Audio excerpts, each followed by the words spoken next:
الحمد للہ وکفی وسلام علی عباده الذین اصطفى اما بعد فاعوذ باللہ من الشیطان الرجیم بسم اللہ الرحمن الرحیم وما من دابة في الارض الا علی اللہ رزقها ويعلم مستقرها ومستودعها وقال سبحانه وتعالى في مقام آخر فإذا قضيت الصلاة فانتشروا في الارض وابتغوا من فضل اللہ صدق اللہ العظیم وقد قال النبی صلی اللہ علیہ وسلم کسب الحلال فریضۃ بعد الفریضہ وقال علیہ الصلاۃ والسلام ما اکل احد طعاما قط خیرا من ان یأکل من عمل یدیہ وان نبی اللہ داود کان یأکل من عمل یدیہ او کما قال علیہ الصلاۃ والسلام اللہم صل علی سیدنا محمد وعلی آل سیدنا محمد وبارک وسلم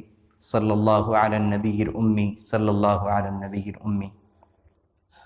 واجب الاحترام بزرگوں، قابل قدر دینی ایمانی بھائیوں اور بہت ہی عزت و احترام کے مستحق دور بیٹھی سن رہی عزیز ماں اور بہنوں، انسان نے اس دنیا کے اندر بہت سی ضرورتوں کے ساتھ قدم رکھا ہے۔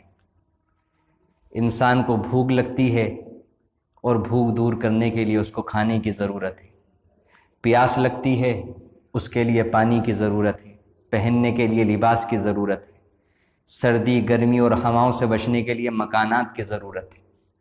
اللہ رب العزت نے انسان کی ضرورتوں کا خیال رکھتے ہوئے اس کی ساری ضرورت کی چیزیں اللہ نے دنیا کے اندر رکھی، اور انسان کے مزاج کے اندر آرام طلبی ہے، یعنی انسان یہ چاہتا ہے کہ مجھے آرام، راحت اور سکون حاصل ہو۔ انسان کے مزاج کے اندر زیب و زینت ہے، وہ یہ چاہتا ہے کہ میرے پاس خوبصورت چیزیں ہوں، مزیدار چیزیں ہوں۔ اللہ تعالیٰ نے ان تمام چیزوں کا خیال رکھتے ہوئے، انسان کے مزاج کی رعایت کرتے ہوئے، انسان کی ضرورت کی رعایتیں رکھتے ہوئے، اس کائنات کے اندر اللہ تعالیٰ نے اس کی تمام ضرورتوں کا، زیب و زینت کا، اس کے آرام کی تمام ضرورتیں رکھ دی۔ اور اللہ تعالیٰ نے اس کے بعد فرمایا، جیسا کہ میں نے قرآن کریم کی شروع میں آیت تلاوت کی، فَإِذَا قُضِيَتِ الصَّلَاةُ فَانتَشِرُوا فِي الْأَرْضِ وَابْتَغُوا مِن فَضْلِ اللَّهِ، کہ جب جمعے کے بارے میں یہ آیت ہے کہ جب جمعے کی نماز ہو جائے تو زمین میں پھیل جاؤ، وَابْتَغُوا مِن فَضْلِ اللَّهِ، اور اللہ کے فضل کو تلاش کرو۔ عجیب بات ہے، میں نے گزشتہ جمعے میں بھی عرض کی تھی کہ نہ جانے ہمارے ذہنوں میں یہ بات کہاں سے پیدا ہو گئی ہے کہ دنیاوی کام کرنا یا دنیاوی کاروبار کرنا یہ دین کا حصہ نہیں۔ اللہ کرے ہمارے ذہنوں سے یہ بات نکل جائے، اور جو لوگ کاروبار کر رہے تھے اور ان کو اس بات کا استحضار نہیں تھا، وہ اب یہ نیت کر لیں کہ ہم جو کاروبار کر رہے ہیں یہ دین کا حصہ ہے، اس کو دین کا حصہ سمجھ کر کریں تو ثواب ملے گا عبادت کا۔ دنیاوی کاموں کو کس نیت سے کرنا ہے، کیا سمجھ کر کرنا ہے، وہ اگر انسان سیکھ لے تو اس کے لیے دنیاوی کام بھی عبادت۔ تو اللہ تعالیٰ نے کاروبار کو، روزی کو فضل فرمایا، وابتغوا من فضل اللہ۔ اللہ تعالیٰ نے کچھ اور لفظ نہیں، کتنا بلند لفظ استعمال کیا، وابتغوا من فضل اللہ، اللہ کا فضل تلاش کرو۔ فضل کیا ہے؟ اللہ کی روزی۔ اللہ نے جو روزی رکھی، اللہ اس کو فضل فرما رہا ہے۔ جمعے کے بعد اللہ تعالیٰ نے یہ نہیں فرمایا تسبیح لے کر مسجد کے کونے میں بیٹھ جاؤ، نہیں، اللہ تعالیٰ فرماتے وابتغوا من فضل اللہ، اب اللہ کا فضل، اللہ کی دی ہوئی روزی تلاش کرو۔ جب ہم مسجد سے نکلتے ہیں اس وقت ہماری دعا ہے اللہم انی اسألک من فضلک، اے اللہ میں آپ سے آپ کے فضل کا سوال کرتا ہوں، اب روزی کا سوال کرتا ہوں۔ میں نے آپ نے جو فریضہ عائد کیا تھا اس کو میں نے بخوبی انجام دے لیا، اب میں آپ سے روزی کی آسانی کا سوال کرتا ہوں۔ تو اللہ رب العزت نے روزی کو تلاش کرنے کا خود حکم دیا ہے قرآن کریم میں، اور قرآن کریم میں اللہ تعالیٰ نے روزی کو، کمائی کو فضل کے ذریعے سے، فضل کا لفظ استعمال فرمایا کئی جگہوں پر، جیسا کہ میں نے کہا تلاوت کی، وابتغوا من فضل اللہ۔ اور دوسری بات مجھے یہ عرض کرنی ہے کہ یہ بھی ذہن میں رکھیں جو گزشتہ ہفتے میں نے بیان کیا تھا، وما من دابۃ فی الارض الا علی اللہ رزقها، کہ زمین کی جتنی بھی جاندار مخلوقات ہیں اللہ تعالیٰ فرماتے ہیں سب کا رزق ہمارے ذمہ ہے، سب کی روزی ہم نے دنیا میں رکھ دی ہے، بس تمہیں ہاتھ ہلانے کی ضرورت ہے، کوشش کرنے کی ضرورت ہے، پہنچانا ہمارا کام، دینا ہمارا کام ہے۔ اور ہر انسان کا رزق اللہ نے متعین کیا ہوا ہے، ہر مرد کا، عورت کا، بچے کا، بوڑھے کا، ہر جانور کا رزق اللہ نے متعین کیا ہوا ہے۔ اب آگے کیا چیز؟ اب آگے اللہ کے نبی صلی اللہ علیہ وسلم فرماتے ہیں، اور قرآن کی آیت بتاتی ہے فَإِذَا قُضِيَتِ الصَّلَاةُ، ایک بات کا خیال رکھنا روزی کمانے میں، وہ بھی دین کا ایک حصہ ہے، وہ بھی دین کا حصہ ہے، لیکن نمبر 2 ہے۔ نمبر 1 فَإِذَا قُضِيَتِ الصَّلَاةُ، پہلے نماز پڑھو، پہلے نماز پڑھو، پھر اس کے بعد اللہ سے رزق میں برکت مانگو، عافیت والا رزق مانگو، آسانی والا رزق مانگو، پھر اس کے بعد جو فریضہ، جو روزی آپ دکان چلاتے ہیں، مزدوری کرتے ہیں، کچھ بھی کرتے ہیں، آپ اس کام کے لیے دین کا حصہ سمجھتے ہوئے، اللہ کی طرف سے عائد فریضہ سمجھتے ہوئے اس کام میں لگ جائیں تو اس میں خیر و برکت ہوگی، لیکن وہ نمبر 2 پر ہے۔ اسی کو حدیث میں اللہ کے نبی صلی اللہ علیہ وسلم نے فرمایا کسب الحلال فریضۃ بعد الفریضہ، کہ حلال کمانا یہ فریضے کے بعد فریضہ ہے، یعنی سب سے پہلے نمبر تو جو اسلامی فرائض ہیں، نماز، روزہ، یہ ہے، اس کے بعد دوسرے نمبر پر انسان حلال کمائے، یہ بھی رب العالمین نے انسان کے اوپر فرض کیا ہے۔ یہ بات، یہ فضیلت مجھے اس لیے بیان کرنی پڑ رہی ہے کہ آج ہمارے معاشرے میں بیکار بیٹھے رہنے کی عادت نوجوانوں میں بڑھتی جا رہی ہے۔ اکثر نوجوانوں کا یہ حال ہوتا جا رہا ہے کہ وہ بیکار بیٹھے ہوئے ہیں۔ جب بیکار بیٹھے رہتے ہیں تو جس طرح پانی اگر بھرا ہوا ہو کسی گڈھے کے اندر تو ظاہری سی بات ہے وہ پانی رکے رکے خراب ہو جائے گا، اس کے اندر بدبو پیدا ہو جائے گی، تعفن پیدا ہو جائے گا، جراثیم پیدا ہو جائیں گے۔ اسی طرح جس نوجوان کا ذہن خالی ہوگا، اس کو کوئی کام نہیں ہوگا، وہ کسی کاروبار سے نہیں جڑا ہوا ہوگا، تو اس کے ذہن کے اندر فاسد خیالات جنم لیں گے۔ وہ یہ کوشش کرے گا کہ کس طرح میں کسی دوسرے انسان کا مال ہڑپ کر لوں، دوسرے سے حسد کرے گا، اس کا کام کیوں چل رہا ہے، میرے فلاں رشتہ دار کے پاس اتنی دولت کیوں ہے، اتنی نعمتیں کیوں ہیں، وہ تو میرے ساتھ کا پڑا ہوا ہے، وہ تو میرا ہم عمر ہے۔ یہ چیزیں ہمارے معاشرے کے اندر عام ہوتی جا رہی ہیں، اور ماں باپ کے سامنے اور خواتین کے سامنے بھی رکھنی ہے کہ وہ اپنی اولاد کو شروع سے کس طرح لے کر کے چلیں کہ بڑی ہو کر ان کی اولاد کاروبار کرنے سے پیچھے نہ بھاگے۔ آج ماں باپ بہت پریشان ہیں کہ ان کی اولاد کام کرنے کے لیے تیار نہیں ہے۔ ہمارے دین کے اندر کمانے کی اتنی بھرپور انداز میں فضیلت احادیث قرآن میں موجود ہیں، اور ہم لوگ واقفیت بھی نہیں رکھتے۔ اس کی وجہ کیونکہ قرآن و حدیث سے واقفیت ہی نہیں ہے، ایسے لوگوں کے پاس بیٹھنا ہی نہیں ہوتا کہ جو اس بارے میں بتائیں۔ میں سمجھتا ہوں کہ اکثریت ہمارے ایسے لوگوں کی ہے کہ جن کو شاید یہ بات بار بار کہنی پڑے اور تب بھی یقین نہ آئے کہ کمانا یہ دین کا حصہ ہے، یہ دین کا حصہ ہے۔ اور اللہ کے نبی صلی اللہ علیہ وسلم نے تو اس کی اتنی فضیلت بیان فرمائی، آپ سنیں حدیث، اللہ کے نبی فرماتے ہیں کہ کبھی کسی نے کوئی کھانا اپنے ہاتھ کی کمائی سے بہتر نہیں کھایا۔ سب سے بہتر کھانا وہ ہے جو انسان خود محنت کر کے کھا رہا ہے، دوسرے کی کمائی پر پل رہا ہے، دوسرے کے اوپر بوجھ بنا ہوا ہے۔ ایک تو وہ ہے کہ چھوٹا بچہ ہے، گھر کے خواتین ہیں، ان کی روزی اور ان کی ذمہ داری اللہ تعالیٰ نے مردوں پر، شوہر پر، بھائی پر، باپ پر رکھی ہے، ان کا مسئلہ نہیں ہے، نوجوانوں کی بات ہو رہی ہے جن کے اوپر کمانا اللہ نے فرض رکھا ہے، جو کما سکتے ہیں، لیکن ماں باپ پر، بوڑھے ماں باپ پر جن کو لا کر دینا چاہیے، بڑھاپے میں ان کا سہارا بننا چاہیے، ان پر بوجھ بنے ہوئے ہیں۔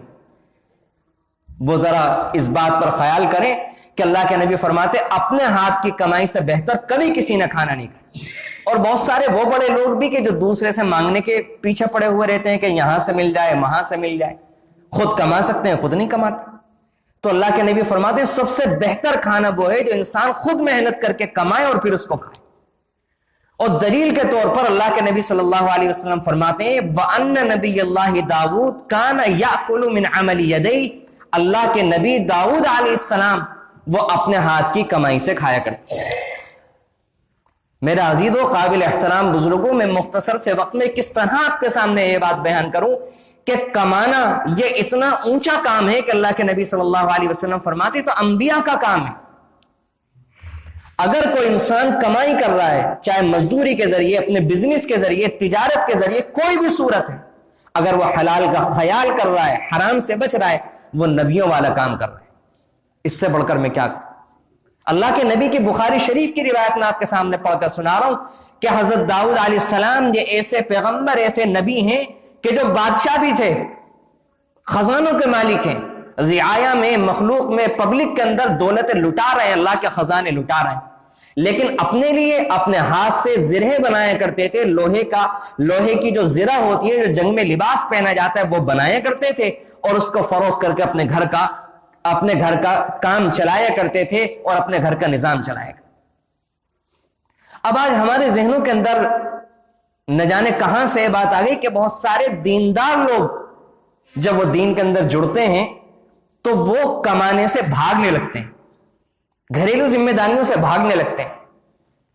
تو میرے عزیز و قابل احترام بزرگوں، بہت صفائی کے ساتھ بلا تکلف میں یہ بات عرض کر رہا ہوں قرآن و حدیث کی روشنی میں کہ اگر کوئی شخص دین میں لگنے کے بعد روزی کمانے سے بھاگ رہا ہے یا کاروبار سے بھاگ رہا ہے، رب کعبہ کی قسم بالکل صاف واضح طور پر میں قرآن و حدیث کی روشنی میں بات بیان کر رہا ہوں، وہ انسان دین سے غافل ہے، دین کی واقفیت نہیں رکھتا۔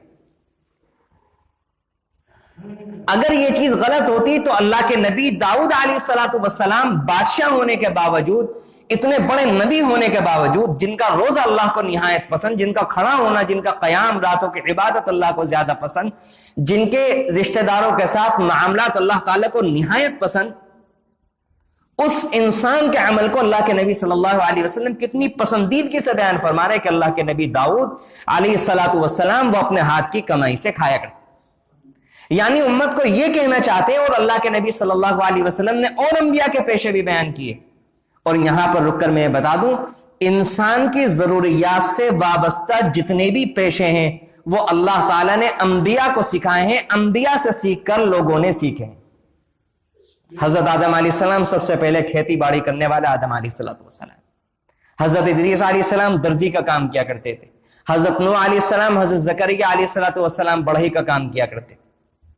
اس کے علاوہ اور انبیاء کرام ہیں، اللہ تعالیٰ نے ان کے اوپر وہ پیشے کھولے اور پھر انہوں نے وہ پیشے کیے۔ یہ کاروبار کرنا، یہ تجارت کرنا، یہ بزنس کرنا، یہ کمائی کرنا اور خالی نہ بیٹھے رہنا، یہ اتنی بلند صفت ہے کہ یہ اللہ کے انبیاء علیہ السلام کی صفت ہے، ان کا طریقہ ہے زندگی گزارنے کا۔ اس کو اللہ کے نبی صلی اللہ علیہ وسلم نے فرمایا۔ اس سے اندازہ کر لیں کہ کتنی اونچی فضیلت والی چیز ہے اور کتنی اعلیٰ صفت۔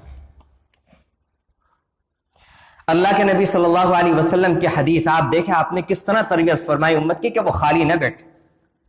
ایک موقع پر اللہ کے نبی صلی اللہ علیہ وسلم نے فرمایا کہ کوئی آدمی اپنی رسیاں اٹھائے اور پہاڑ پر جا کر لکڑیوں کا گٹھر اپنی پیٹھ پر لاد کر لے آئے، اور جو رسی لے کر گیا ہے اس سے لکڑیاں کاٹنے کے بعد اس کو باندھ لے، پھر اس گٹھر کو لاد کر بازار میں لا کر اس گٹھر کو فروخت کرے،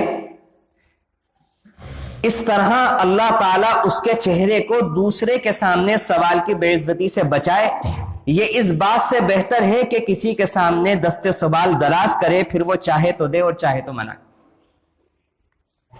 اللہ کے نبی صلی اللہ علیہ وسلم فرماتے ہیں میری نظر میں زیادہ بہتر یہ ہے کہ انسان کے پاس اگر کاروبار کرنے کے لیے مال و دولت نہیں ہے، وہ رسی اٹھائے، رسی تو مل جائے گی، رسی لے اور پہاڑوں کے اوپر جائے، لکڑیاں کاٹے اور اپنی کمر کے اوپر لاد کر اس کو بازار میں فروخت کرے، اس سے اپنے گھر کا خرچ چلائے۔ یہ اس سے بہتر ہے کہ دوسرے سے بھیک مانگے، دوسرے کے سامنے دست سوال دراز کرے اور وہ اس کو ذلیل کرے، بے عزت سمجھے، چاہے تو دے چاہے تو منع کرے۔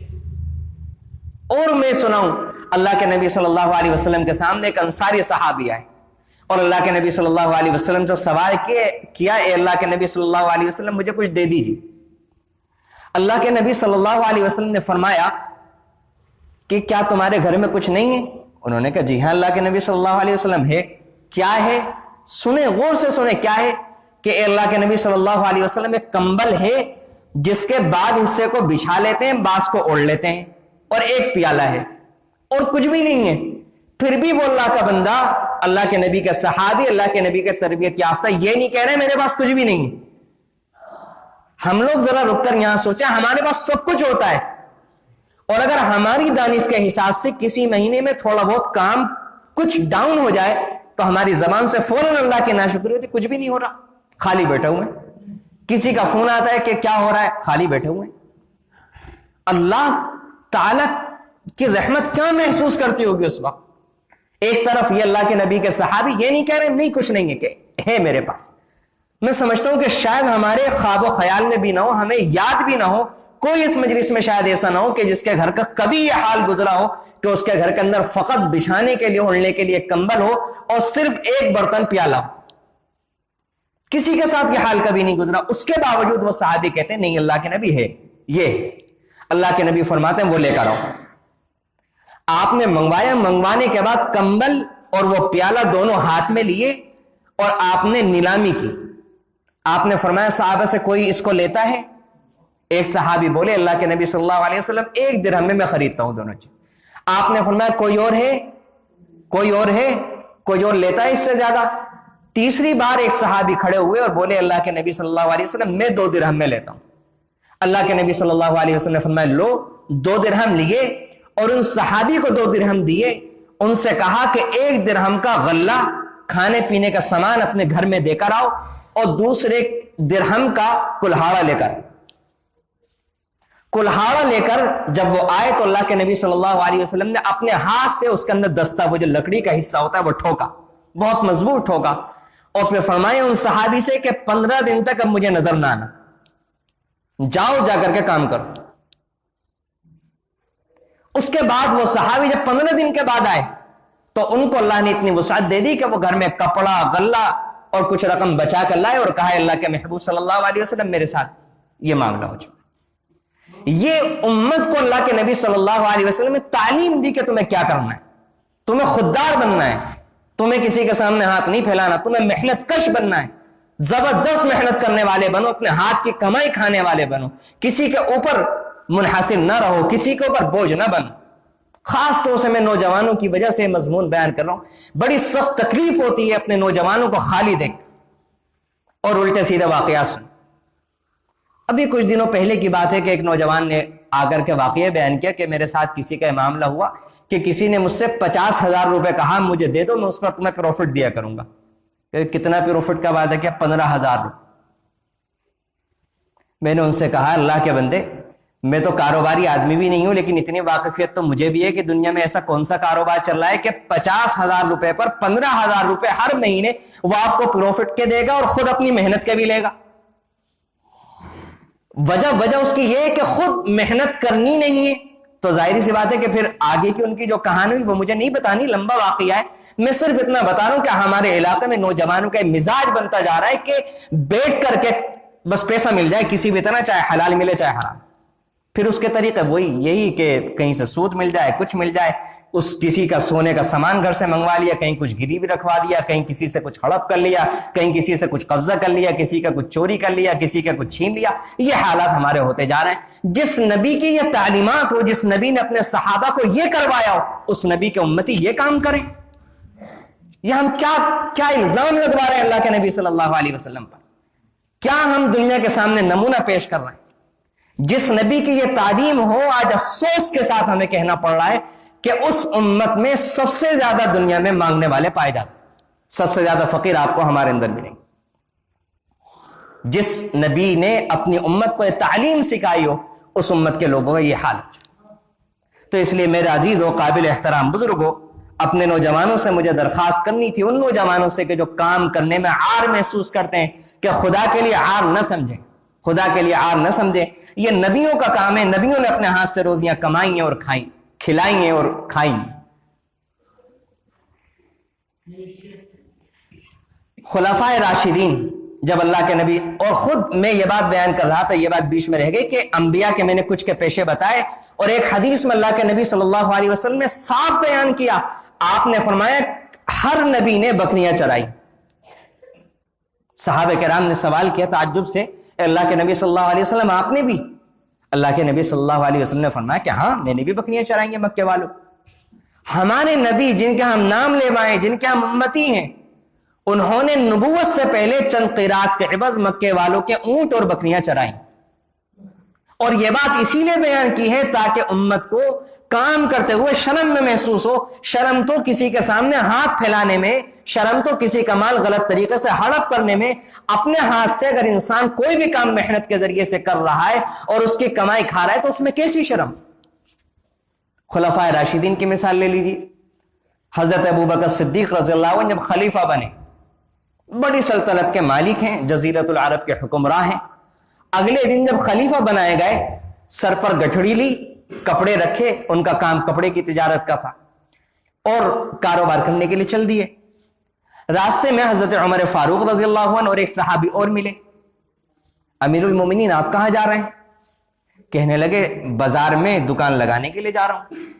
کہ آپ بازار میں جا کر دکان لگائیں گے تو حکومت کون سنبھالے گا؟ حضرت ابوبکر صدیق رضی اللہ عنہ نے فرمایا کہ اگر میں اپنی دکان نہیں لگاؤں گا پھر میرے گھر کو کون سنبھالے گا؟ آپ سوچیں, ہم نے پتہ نہیں دینداری کس کو سمجھ لیا. حضرت ابوبکر صدیق رضی اللہ عنہ سے بڑھ کر کوئی دیندار ہو سکتا ہے؟ کوئی متقی ہو سکتا ہے؟ کوئی اللہ سے ڈرنے والا ہو سکتا ہے؟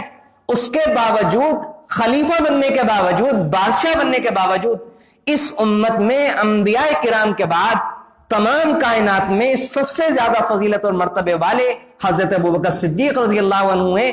خلیفہ بننے کے بعد, بادشاہ بننے کے بعد سب سے پہلے جس کام کی طرف متوجہ ہیں تو اپنے گھر والوں کے لیے کاروبار ہے. تو انہوں نے کہا کہ امیر المؤمنین ایسا تو نہیں ہو سکتا, آپ چلے.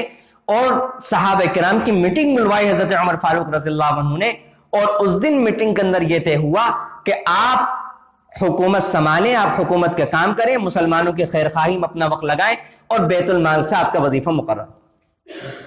اور پھر حضرت ابوبکر رضی اللہ عنہ نے بالکل صاف بات کہی اور فرمانے لگے کہ تم لوگوں کو معلوم ہے کہ ابو بکر اتنا آسانی سے کما لیتا ہے کہ جتنا اس کے گھر والوں کے لیے کافی. اللہ نے خوب نوازا ہوا تھا حضرت ابوبکر صدیق رضی اللہ عنہ کو, مالدار لوگوں میں ان کا شمار ہوتا تھا.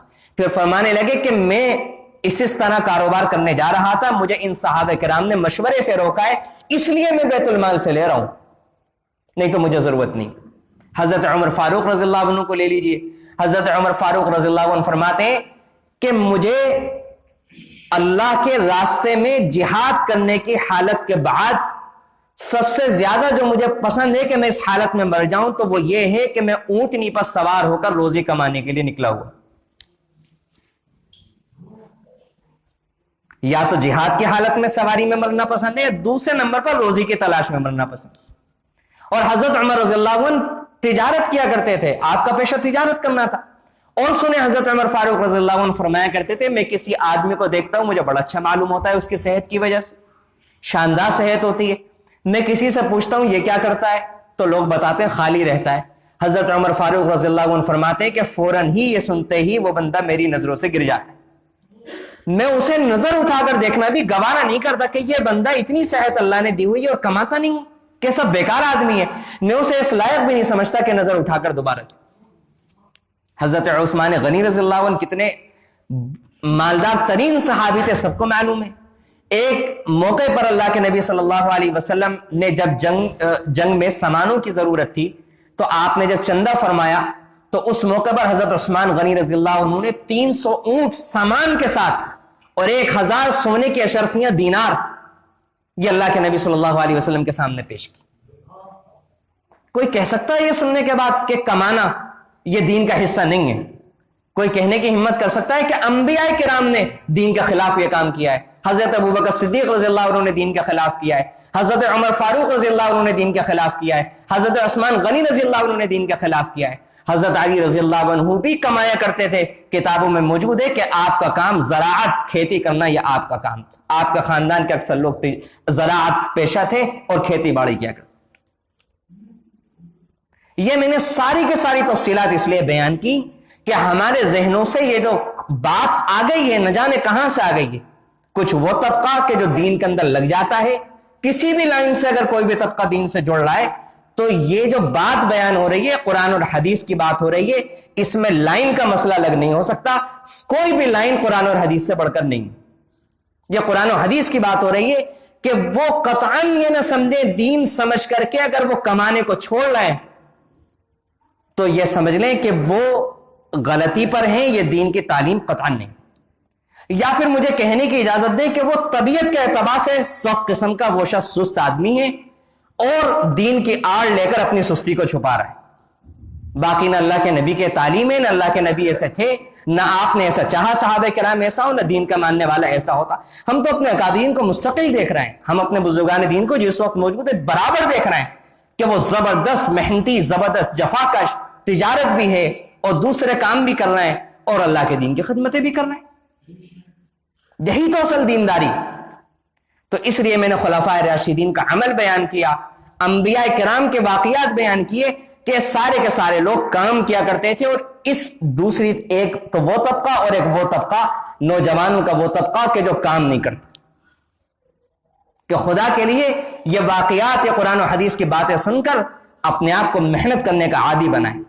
اور یہ بات ذہن میں رکھیں کہ آپ کا رزق آپ کے دنیا میں آنے سے پہلے، جب آپ ماں کے پیٹ میں آئے تھے، رب کعبہ کی قسم ہمارے اور آپ کے پیدا کرنے والے نے اس کائنات میں رکھ دیا۔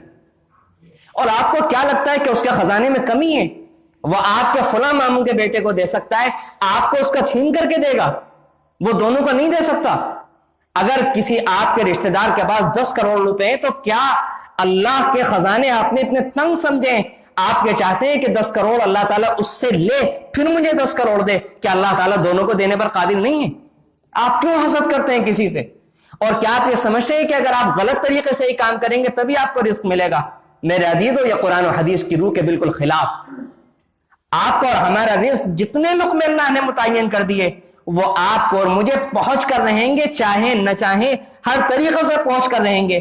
اب یہ میرے اور آپ پر ہے کہ اگر ہم انتظار کریں اور جائز طریقے سے لینے کی کوشش کریں، اللہ تعالیٰ حلال طریقے سے پہنچائیں گے، اور اگر جلدی کریں گے اور حرام طریقے سے لیں گے تو اپنی آخرت بھی خراب کریں گے، اپنی دنیا بھی خراب کریں گے۔ آخرت بھی خراب ہوگی، دنیا بھی خراب ہوگی۔ میرا عزیزو، ایسا نہیں ہوتا کہ انسان حرام کام کرے، انسان اللہ کے حکموں کو توڑے، اس کی دنیاوی زندگی کبھی عافیت سے نہیں گزر، 2 4 5 سال 20 25 سال اگر گزر گئے کوئی مسئلہ نہیں، لیکن ہم نے دیکھا ہے اس چھوٹی سی زندگی کے اندر کہ انسان نے حرام طریقے پر کمایا، حرام طریقے پر کمایا، اخیر میں ایک حادثے کے اندر پورا خاندان ایک کار ایکسیڈنٹ کے اندر ختم۔ رکھی ہوئی یہ دولت، کلنے زندہ کا دولت سے زندہ ہوتا ہے۔ جس اولاد کے لیے، جس گھر کے لوگوں کے لیے حرام کمایا تھا وہ ہے ہی نہیں دنیا کے اندر۔ اب آپ روتے رہیں، توبہ کرتے رہیں، ٹھیک ہے اللہ تعالیٰ معاف فرما دے، لیکن وہ جو چیز ہو چکی وہ تو واپس آنے سے۔ انسان نے کمایا ساری زندگی کی جمع پونجی، وہ شخص کے جس کے اوپر اپنے سے بڑھ کر، اپنے بھائی سے بڑھ کر، اپنے والد سے بڑھ کر اعتماد تھا، اس دوست نے وہ ساری کی ساری دولت اور جائیداد ہڑپ، چوری ہو گئی، آگ کے ذریعے جل کر سب ختم ہو گیا۔ کیا فائدہ ہوگا کہ اگر اللہ کو ناراض کر کے حرام طریقے سے مال کما لیا؟ اس لیے میرے عزیز و قابل احترام بزرگوں، آخر میں ایک مثال کے ذریعے سے میں اس مضمون کو واضح کر کے اپنی بات کو مکمل کرتا ہوں کہ ہمارے حضرت نے اس بات کو بہت آسان کر کے سمجھایا، کیونکہ قرآن کریم میں بہت سی جگہ مال و دولت کی مذمت بھی ہے، اور یہ میں نے اتنی ساری فضیلتیں بیان کی ہیں مال و دولت کی، تو دونوں کو سامنے رکھتے ہوئے اس مثال سے چھوٹی سی مثال خلاصے کے طور پر بیان کر رہا ہوں کہ ہمارے حضرت فرماتے ہیں کہ مال چھری کی مانند ہے، مال چھری کی مانند ہے، چھری ضرورت کی چیز ہے، کوئی گھر، کوئی کچن ایسا نہیں ہے کہ جس میں چھری نہ ہو، اگر انسان اس کا استعمال ٹھیک کرے گا تو چھری بہت کام کی چیز ہے، اور اگر اس کا استعمال غلط کرے گا تو وہ جان لیوا بھی۔ اسی طرح مال ہے کہ اگر اسے صحیح طریقے سے کمایا، صحیح طریقے پر خرچ کیا تو وہ بہت کام کی چیز ہے، بہت شاندار ہے، اللہ کے یہاں بہت اونچا بلند مرتبہ دلانے والی چیز ہے، اللہ کے قرب کا ذریعہ ہے، شاندار بہترین عبادت۔ اور اگر اس کا غلط طریقے سے اس کو کمایا اور غلط طریقے پر اس کو خرچ کیا تو پھر وہ وبال جان ہے، دنیا میں بھی اور آخرت میں بھی بہت بڑے خسارے کا اور نقصان کا باعث۔